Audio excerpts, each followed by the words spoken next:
Welcome back everyone. With under a month to go until the NBA draft, along with only a little over 1 month until free agency, the Lakers have a limited amount of time to figure everything out.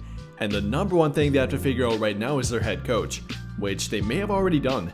Now, nothing has been made official quite yet, but according to reports, they may have secretly hired their head coach already, with multiple reports saying that he is picking out a coaching staff for himself right now.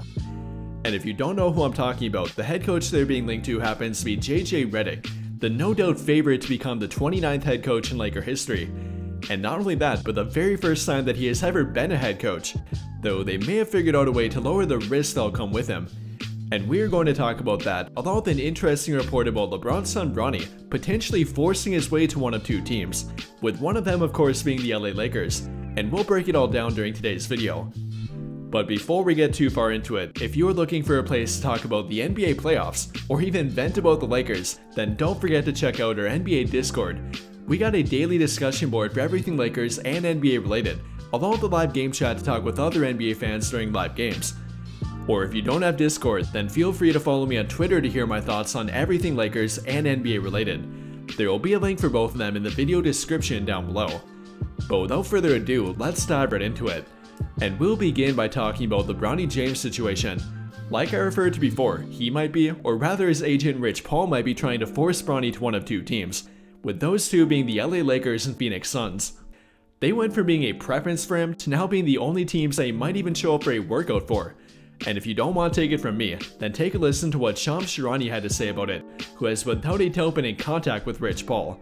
Yeah, Bronny James has over 10 workout invites during the pre-draft process, but I'm told he's only going to visit a couple of those, and that's going to include the Lakers and the Phoenix Suns. The Suns have the number 22 overall pick in the draft. He's under consideration there among, obviously, a lot of players at 22, but it's going to come down to the development plan. It's going to come down to guaranteed money, whether it's late in the first round, in the second round. But the fact that there's only going to be a couple teams, 2-3 teams that Bronny James visits, and the Lakers and Suns, interestingly, are among the two teams. Again, I'm really not that shocked to hear about the Lakers or Suns being his preference, but I definitely did not expect him to try and force his way to one of them. But that does appear to be what is going on here. Now, there is still plenty of time for him to work out for other teams, but if he does in fact go this route, then it might scare a few teams away from him. We have heard about plenty of teams wanting him for purely ticket sales after all, which in my opinion is very likely why Rich Paul and Bronny are doing this. Simply put, they do not want him going to a team that wants him for purely profit, and I imagine that a number of teams were or are trying to do that, both small market and big market teams alike. With that being said though, I'm not sure why they have picked the two teams that they have picked. I mean, I understand trying to pair him on the same team as LeBron, but apart from making that connection, there would be little to no playing time for him on their team, and likely not for another 2 to 3 years, which would be after LeBron retires.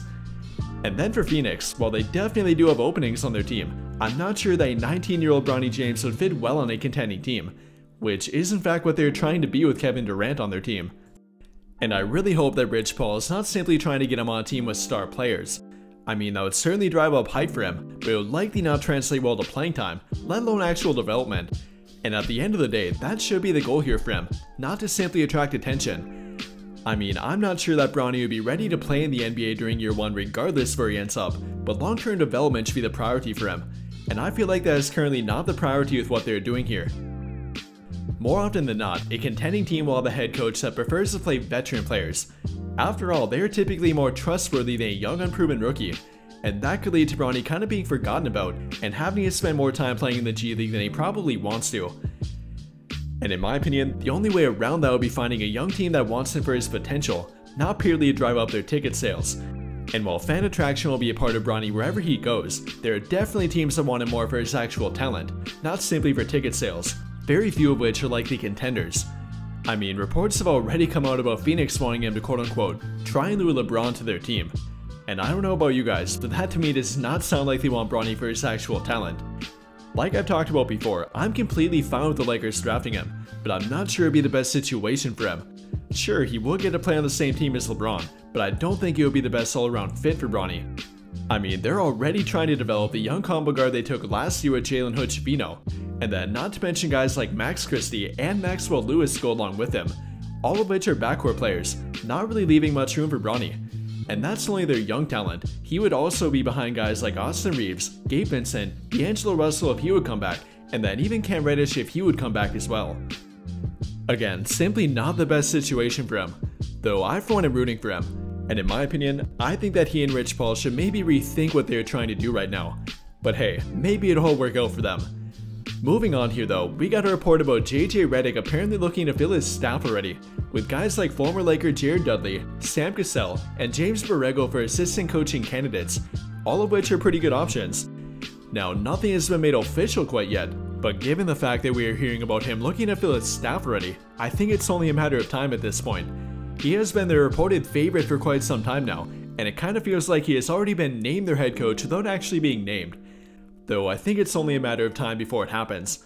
And well, like I've talked about before, I think the best way to mitigate the risks that will come with him would be to do exactly what they're trying to do right now, with that being to fill his staff with plenty of coaching experience. And if you take a look at the background of the guys that I mentioned, Sam Cassell has been an assistant for about 15 years now, along with having played for another 15 years. And then James Borrego had been a head coach for 2 different teams, along with having been an assistant for another 10 years. And then Jared Dudley has not only been an assistant for about 3 years now, but has actually played with both LeBron and Anthony Davis, and on the same team too. That to me would be a great way to put JJ Reddick in a good position, with plenty of guys around him that not only have good basketball IQ, but then have seen pretty much everything that comes with being a coach, both from a head coaching and assistant coaching background too. The only problem here might be money. It can get very expensive having a coaching staff with that kind of background. After all, the more experience they have, the more money it will take to get them. And if they're already paying JJ Reddick about $5 to $10 million per year, along with another $5 to $10 million between another 3 assistant coaches, that could add up pretty quickly. But in my opinion, that might be the only way to make it work. You would be putting a lot of pressure on a first-time head coach to figure it out without having guys like that around him, which is kind of what happened with Darvin Ham, as he did not have a single assistant coach that had been a head coach before. And with that in mind, they cannot afford to let that happen again. They should be taking every precaution they can regardless of how much money it might take to make JJ Reddick a good coach. And I think this would be a good way to do it. But with all of that being said, what do you guys think? How do you feel about Rich Paul potentially trying to force Bronny to their team? And then what do you think about the report about JJ Reddick? Let me know your thoughts in the comments down below. That will do it for this video though. Big thank you to those of you who took the time to watch until the end of this video, and until the end of all of my videos in general. I really hope you enjoyed it, and if you did, be sure to drop a like on the video, subscribe to the channel if you have not already, and hit that notification bell to never miss out when I upload a video. But as always, thank you for watching and have a great day.